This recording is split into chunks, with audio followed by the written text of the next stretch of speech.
প্রতিদিন বৌদি আমাকে এক থোকা কাঁচা কলা কিনে আনতে বলতো। আমি এটা দেখে অবাক হতাম যে বৌদি সেই কাঁচা কলা রান্নাঘরে না রেখে তার শোবার ঘরে নিয়ে চলে যেত। পরে যখন সে ঘর থেকে বের হতো তখন খুঁড়িয়ে খুঁড়িয়ে হাঁটতো আর বলতো যে কলাগুলো দারুণ ছিল। বৌদির এই অদ্ভুত রহস্য জানার জন্য একদিন আমি আমার ভাইকে বৌদির ঘরে লুকিয়ে থাকতে বললাম। পরে যখন ভাই সেই ঘর থেকে বের হলো তখন সেও খোঁড়াচ্ছিল। তাকে খোঁড়াতে দেখে আমি অবাক হয়ে যাই, কারণ আজকে আবার বৌদি আমাকে এক থোকা কাঁচা কলা আনতে বলল। আমি দোকান থেকে কলা নিয়ে পৌঁছানোর সাথে সাথে বৌদি আমার থেকে কলার থোকাটা নিয়ে তার ঘরে চলে গেল। আমি মনে মনে ভাবছি, বৌদি কী যে হলো। আধ ঘন্টা পরে দাদা অফিস থেকে বাড়ি ফিরে এলো। সে আজ একটু তাড়াতাড়ি ফিরে এসেছে, কারণ তার শরীর ভালো নেই। আমি ঘরে বসেই ছিলাম। হঠাৎ এই সময় দাদাকে আসতে দেখে খুব চিন্তায় পড়ে গেলাম। দাদাকে জিজ্ঞেস করলাম, দাদা তুই ঠিক আছিস তো?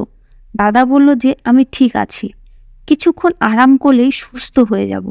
দাদা তার ঘরে গিয়ে দেখে যে ঘরের দরজা ভেতর থেকে বন্ধ।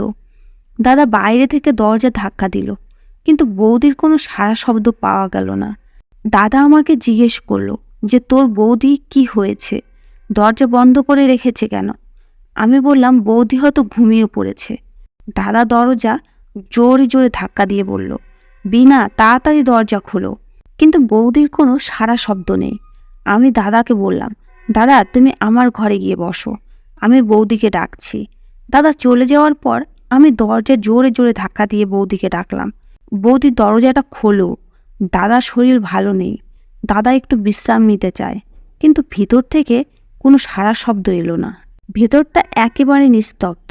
আমি দাদার কাছে গিয়ে বসে বললাম, বৌদি হয়তো ঘুমিয়ে পড়েছে, তাই আমাদের ডাক শুনতে পাচ্ছে না। তুমি বরং আমার ঘরেই কিছুক্ষণ বিশ্রাম করো। দাদা খুব রেগে গেল এবং বলল, না থাক, তুই শুয়ে পড়, আমি ঠিক আছি বলেই দাদা ড্রয়িং রুমে গিয়ে বসলো। কিছুক্ষণ পরে দেখলাম বৌদির ঘরের দরজাটা খুলে খোঁড়াতে খোঁড়াতে বাইরে এলো। দাদা রেগে উঠে দাঁড়িয়ে বৌদিকে বলল, দরজাটা ভেতর থেকে বন্ধ করে রেখেছিলে কেন? তুমি কি ভুলে গেছো যে আমি আমার ছোট্ট দুই ভাই বোনকে তোমার ভরসায় রেখে অফিসে যাই? তুমি কি রোজ এমনটাই করো নাকি? তুমি কি এখনো আমার ভাই বোনদের নিজের করে নিতে পারোনি? আমি একটা 18 বছরের মেয়ে হয়েও দাদার রাগ দেখে ভয় পেয়ে গেলাম। ভয়ে ভয়ে দাদাকে বললাম, দাদা তুমি ভুল বুঝছো, বৌদি আমাদের খুব ভালোবাসে, সে আমাদের বড় দিদির মতো আগলে রাখে। আজ হয়তো বৌদির শরীরটা খারাপ, তাই ঘরে শুয়েছিল। দাদা আমার মাথায় আদর করে হাত বুলিয়ে দিয়ে তারপর ঘরে চলে গেল। বৌদির দিকে তাকিয়ে তার চোখে জল দেখতে পেলাম। বৌদি আমাকে জড়িয়ে ধরে বলল, থ্যাঙ্কস চামেলি। আমি বললাম, বৌদি এসবের দরকার নেই, তুমি এখন রান্নাঘরে চলো, তাড়াতাড়ি রান্না করতে হবে। দাদার শরীর ভালো নেই, তাই পাতলা করে কলার ঝোল বানাবো। বৌদি এক মুহূর্তের জন্য চুপ করে থেকে তারপর বলল, কলা তো আমি ফেলে দিয়েছি, তুমি ঘরে গিয়ে পড়তে বসো, আমি রান্না করছি। এই বলেই বৌদি খোঁড়াতে খোঁড়াতে রান্নাঘরে চলে গেল। আমি অবাক হয়ে দাঁড়িয়ে রইলাম। বৌদি মিথ্যা কথা কেন বলল আমাকে? আমি নিজের চোখে দেখেছি যে বৌদি কলা ঘরে নিয়ে গেল, তাহলে সে কাঁচা কলা ফেললো কোথায়? আর পয়সা দিয়ে কেনা জিনিস ফেলে দিল কেন? যাই হোক, আমি ঘরে এসে পড়তে বসলাম। পড়তে পড়তে কখন ঘুমিয়ে পড়েছি নিজেও জানি না। সকালে ঘুম থেকে উঠে দেখলাম আমার ভাই জয় ঘুম থেকে উঠে পড়েছে। আমি রান্নাঘরে গিয়ে বৌদিকে সাহায্য করলাম। আজ বৌদিকে একটু চিন্তিত আর অন্যমনস্ক দেখাচ্ছিল। কিছুক্ষণ পর দাদা রান্নাঘরে এসে বৌদির সাথে খুব সুন্দরভাবে কথা বলল। আমি ফটাফট কলেজে যাওয়ার জন্য রেডি হয়ে দাদার সাথে বেরিয়ে গেলাম। প্রতিদিন দাদা অফিসে যাওয়ার পথে আমাকে কলেজে ড্রপ করে দিত। আমি আর জয় একই কলেজে পড়তাম। জয়ের পরীক্ষা হয়ে গেছে, কিন্তু আমার পরীক্ষা আরও 3 মাস পরে হবে। ফেরার সময় আমি বাসে করে কলেজ থেকে ফিরতাম। আজ বাড়িতে এসে আমার মনে হলো যেন বৌদি আমার জন্য অপেক্ষা করে বসে আছে। আমি বাড়িতে পৌঁছতেই বৌদি বলল, চামেলি তাড়াতাড়ি ড্রেস চেঞ্জ করো, আমাকে এক থোকা কাঁচা কলা এনে দাও। এই বলেই বৌদি টাকা আনতে ঘরে গেল, আর আমি তাড়াতাড়ি হাত মুখ ধুয়ে বৌদির কাছে এলাম। বৌদি আমাকে টাকা দিলে আমি সেই টাকা দিয়ে এক থোকা কলা কিনে আনলাম। কলা কিনে এনে বৌদিকে বললাম, বৌদি আজকে তুমি আমাদের জন্য কলা দিয়ে মাছের ঝোল রান্না করো। এ কথা শুনেই বৌদির মুখের রং পাল্টে গেল, কিন্তু বৌদির মাথা নাড়িয়ে ঘরে চলে গেল। আমি লুকিয়ে দেখতে চাইলাম বৌদি আজ আবার কাঁচা কলা নিয়ে নিজের ঘরে যায় কিনা। কিছুক্ষণ পরে দেখলাম বৌদি কলা নিয়ে ঘরে ঢুকলো, আর আমি নিজের ঘরে এসে পড়তে বসলাম। বিকেলে দাদা বাড়িতে আসার সময় বৌদি, জয় এবং আমার জন্য বিরিয়ানি নিয়ে এলো। আমরা রাতে সবাই মিলে একসাথে বিরিয়ানি খেলাম। পরের দিন সন্ধ্যায় দাদা আসার আওয়াজ পেয়ে বৌদিও ঘরের বাইরে বেরিয়ে এলো। আজকে সে আবার খুঁড়িয়ে খুঁড়িয়ে হাঁটছে। বৌদি তো দুপুরেই ঠিক ছিল, এখন আবার তার কি হলো যে সে খুঁড়িয়ে খুঁড়িয়ে হাঁটতে শুরু করেছে? প্রথমে আমার মনে হলো যে বৌদি নাটক করছে, কিন্তু যখন বৌদির মুখের দিকে তাকালাম তখন বুঝতে পারলাম যে সত্যি তার খুব কষ্ট হচ্ছে। আমি বৌদিকে জিজ্ঞেস করলাম, তোমার পায়ে কি হয়েছে বৌদি? কিন্তু বৌদি আমার কথা কোনো উত্তর দিল না। দাদার খুব খিদে পেয়েছিল, তাই বৌদি চটপট রান্নাঘরে গিয়ে দাদার জন্য খাবারের ব্যবস্থা করতে লাগলো। আমি প্রায়ই বৌদিকে রান্নাঘরের কাজে সাহায্য করতাম। আজও বৌদিকে সাহায্য করতে রান্নাঘরে গেলাম। রান্নাঘরে গিয়ে বৌদিকে বললাম, আমার পেটটা ভালো মনে হচ্ছে না, তুমি আমার জন্য কাঁচা কলার পাতলা ঝোল রান্না করো।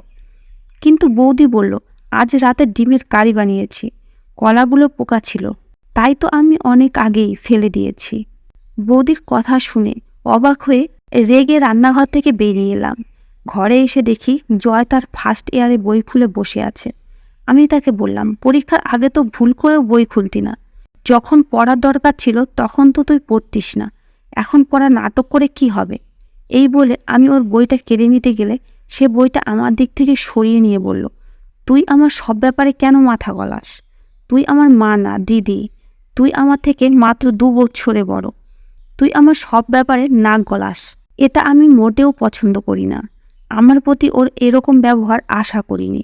সে আগে কখনো আমার সাথে এভাবে কথা বলেনি। আমি ঘর থেকে বেরিয়ে দাদার কাছে এসে বসলাম। দাদা আমাকে পড়াশোনার ব্যাপারে জিজ্ঞেস করলো, কিন্তু তখনও আমার মন বৌদির দিকে পড়েছিল। হঠাৎ দেখলাম বৌদি দাদার কাছে আসছে। সে ঠিকভাবে হাঁটার খুব চেষ্টা করছে, কিন্তু বুঝতে পারছি যে সে খোঁড়াচ্ছে। দাদা আমাকে অন্যমনস্ক দেখে জিজ্ঞেস করলো, তোর কি হয়েছে? আমি দাদাকে বললাম যে জয় আমার সাথে খুব খারাপ ব্যবহার করেছে। আমার কথা শুনে দাদা রেগে জোরে ভাইকে ডেকে বলল, জয়, তুই সারাদিন ঘরের ভেতরে বসে কি করিস? বাইরে এসে এখানে আমাদের সাথে বস। দাদার গলা শুনে ও হঠাৎ করেই রেগে গেল আর বলল, তোমরা সব সময় সবাই মিলে আমাকে দিয়ে বিভিন্ন কাজ করিয়ে নিচ্ছ। তুমি বলছো ঘরে না বসে বাইরে এসে বসতে, বৌদি বলছে তাকে দোকান থেকে বিভিন্ন জিনিস এনে দিতে। আমি কি সারা জীবন তোমাদের ফাইফরমাস খাটতে থাকবো? নিজের ইচ্ছে মতো কিছু করতে পারবো না? ওর কথা শুনে দাদাও খুব অবাক হয়ে ওর কাছে গিয়ে মাথায় হাত বুলিয়ে ওকে বোঝাতে লাগলো। দাদা ভাইকে বলল, তুই তো জানিস আমি কখনো তোর উপর রাগ দেখাইনি, তোকে কখনো বকাঝোকা করিনি, তাহলে তুই রেগে আছিস কেন? কিছুক্ষণ পরে ও আমার কাছে ক্ষমা চেয়ে আবার ঘরে চলে গেল। দাদা বৌদিকে ডেকে জিজ্ঞেস করলো, বিনা, জয় আজকাল এত রেগে থাকছে কেন? ওর কি হয়েছে? এটা শুনে বৌদি একটু ভয় পেয়ে গেল, তার মুখের রং পাল্টে গেল। বৌদি বলল, ও সারাদিন একা ঘরে বসে থাকে, তাই আমি ওকে কয়েকবার বলছিলাম আমাকে রান্নাঘরের কাজে সাহায্য করতে, তাতে ওর মনটাও ভালো থাকবে। ওর হয়তো আমার এই কথাটা পছন্দ হয়নি। দাদা কিছু একটা ভাবতে থাকলো, কিন্তু আমার কেন জানি না মনে হচ্ছে যে বৌদি আমাদের থেকে কিছু একটা লুকাচ্ছে। ব্যাপার এতটাও সহজ না। পরের দিন দাদা আমাদের জন্য বিরিয়ানি নিয়ে এলো, সঙ্গে জয়ার জন্য কিছু গল্পের বই আর নভেলস নিয়ে এলো। দাদা ভাইকে এইসব জিনিস দিয়ে বলল, আজকের পর থেকে তুই আর বাড়িতে বোর হবি না। দাদা আমার জন্য একটা লুডো কিনে এনে সেটা আমাকে দিয়ে বলল, তুই আর তোর বৌদি একসাথে বসে লুডো খেলে সময় পার করবি। এতে আমিও খুব খুশি। ভাইয়ের ঘরে গিয়ে দেখি সেও খুব খুশি। তার জন্য দাদা কিছু মজাদার গল্পের বই নিয়ে এসেছে। জয় বলল, দিদি, এবার থেকে আমি গল্পের বই পড়ব, আর তুই মন দিয়ে পড়াশুনো করবি। একদিন রাতে আমি বই পড়ছিলাম, হঠাৎ দেখি বৌদি তার ঘর থেকে বেরিয়ে তাড়াহুড়ো করে ছাদে চলে গেল। আমি মনে মনে ভাবছি, বৌদি এত রাতে ছাদে গেল কেন? পড়া থেকে আবার মন উঠে গেল। প্রায় 1 ঘন্টা পর বৌদি ছাদ থেকে নেমে এলো। বাড়িতে এসব কি যে হচ্ছে কিছুই বুঝতে পারছি না। পরের দিন যখন আমি কলেজ থেকে ফিরলাম, তখন বৌদি আমাকে টাকা দিয়ে 1 থোকা কাঁচা কলা আনতে বলল। আমি জামা কাপড় পাল্টাতে যখন ঘরে গেলাম তখন দেখলাম জয় আবার ফার্স্ট ইয়ারের বই নিয়ে বসে আছে। আমাকে দেখে সে চমকে উঠে তাড়াতাড়ি বইটা নিয়ে ঘর থেকে বেরিয়ে গেল। আমি ঠিক করলাম আগে বৌদির জন্য কলা এনে দিই, তারপর ওর সাথে কথা বলবো।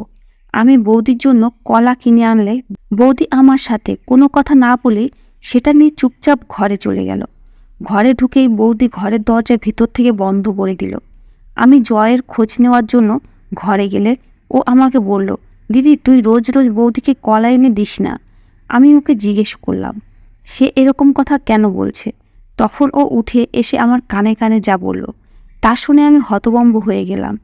আমি ওর কথা ফেলতেও পারছি না, কারণ সে এখন সারাদিন বাড়িতে থাকে, আর বৌদি সারাদিন বাড়িতে কি কি করে সেটা ওরই ভালো করে জানার কথা। আমি জয়কে বললাম সে যেন এক্ষুনি এই কথাটা দাদাকে না বলে। আগে আমি পুরো ব্যাপারটা যাচাই করে দেখি। কিছুক্ষণ পর জয় ছাদে চলে গেল, আর আমিও পড়তে বসলাম। কিছুক্ষণ পর দেখি বৌদি খোঁড়াতে খোঁড়াতে তার ঘর থেকে বেরোচ্ছে। আমি বৌদিকে জিজ্ঞেস করলাম যে আমি যে কলা থোকাটা এনেছি সেটা কোথায়। বৌদি বলল সেগুলো তো আমি ফেলে দিয়েছি, কলাগুলো তো পোকা ছিল। একথা শুনে আমি অবাক হলাম, কারণ আজ আমি দেখে শুনে ভালো কলা এনেছি, কিন্তু বৌদি কেন বলছে পোকা ছিল কিছুই বুঝতে পারছি না। কিছুক্ষণ পর বৌদিকে বললাম, বৌদি জয় তো ছাদে গেল। এটা শুনে বৌদিও সঙ্গে সঙ্গে ছাদে চলে গেল, আর আমি আমার বইটা খুলে পড়তে বসলাম। এই দুইজন আমাকে পাগল করে ছাড়বে। অনেকক্ষণ পরেও বৌদি যখন নেমে এলো না, তখন আমিও ছাদে দেখতে যাচ্ছিলাম তারা দুজন ছাদে কি করে। সিঁড়ি দিয়ে ওঠার সময় আমি বৌদির গলার আওয়াজ পরিষ্কার শুনতে পেলাম। বৌদি জয়কে খুব বকছিল, আর ও চুপচাপ মাথা নিচু করে দাঁড়িয়েছিল। আমি ছাদে গিয়ে পৌঁছালে আমাকে দেখি বৌদি চমকে ওঠে। সে জয়কে বলল, তুমি কেন আমার সাথে লুডো খেলতে চাইছো না? জয় ও মাথা উঠিয়ে জোর করে হাসার চেষ্টা করলো। আমি হতবাক হয়ে বেশ কিছুক্ষণ দুজনে মুখের দিকে তাকিয়ে রইলাম। তারপর আমি জয়ের হাত ধরে তাকে নিচে নিয়ে এলাম। নিচে এসে আমি ওকে জিজ্ঞেস করলাম, বৌদি তোকে বকছিল কেন? ও বলল, বৌদি কেন আমাকে বকবে? বৌদি তো আমাকে খুবই ভালোবাসে। ওর কথা শুনে আমি তখনকার মতো চুপ করে গেলাম। আমার মাথায় একটা বুদ্ধি এলো, আগে বৌদির কাঁচা কলা রহস্য জানি, তারপর জয়ের ব্যাপারটা দেখা যাবে। আমি জয়কে বললাম, জয় আমার তোর একটা সাহায্য লাগবে। আমি বৌদির ব্যাপারে সব কিছু নিশ্চিতভাবে জানতে চাই। কালকে আমি যখন বৌদির জন্য কলা কিনে আনবো তখন তুই চুপি চুপি বৌদির ঘরে গিয়ে লুকিয়ে পড়বি, আর লুকিয়ে লুকিয়ে দেখবি যে বৌদি সত্যি সত্যি সেই কলা ফেলে দেয় কিনা, আর ফেললেও কোথায় ফেলে, আর বৌদি কেন খোঁড়াতে খোঁড়াতে বাইরে আসে সেটাও আমার জানা দরকার। জয় একটু হেসে বলল, দিদি আমি তোর সাথে আছি। পরের দিন কলেজ থেকে ফেরার আগেই আমি সব প্ল্যানিং করে নিলাম। আমি বাড়িতে এসে দেখি বৌদি আমার জন্য অপেক্ষা করে বসে আছে। আমি আসার সাথে সাথে বৌদি আমাকে 1 থোকা কাঁচা কলা কিনে আনতে বলল। আমি ঘরে গিয়ে জামা কাপড় চেঞ্জ করতে করতে জয়কে সব কিছু বুঝিয়ে দিলাম যে ওকে কি করতে হবে।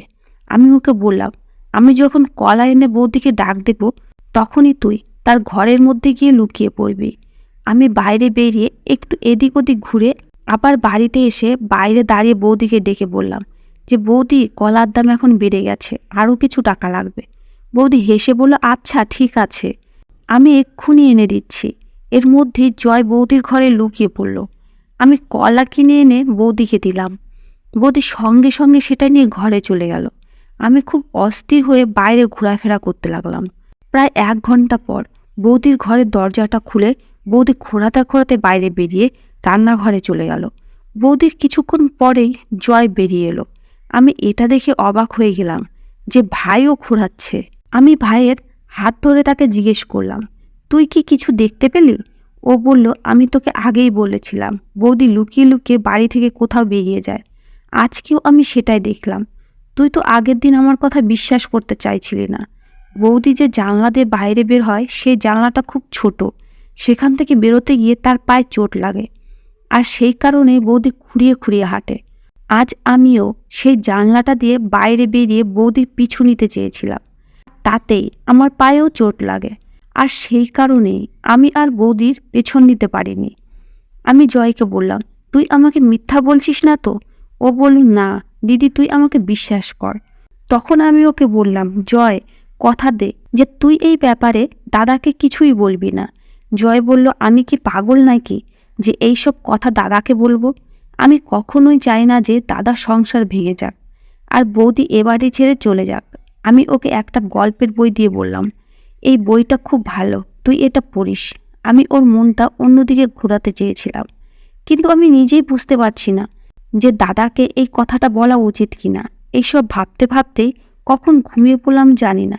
হঠাৎ দাদা চিৎকার আওয়াজে আমার ঘুম ভেঙে গেল। আমি দৌড়ে নিচে এসে দেখি দাদা, বৌদি আর জয় কথা বলছে। দাদা জয়ের উপর খুব রেগে আছে। আমার মনে হচ্ছে ও হয়তো দাদাকে সব কিছু বলে দিয়েছে, আর তাই দাদা রেগে গেছে।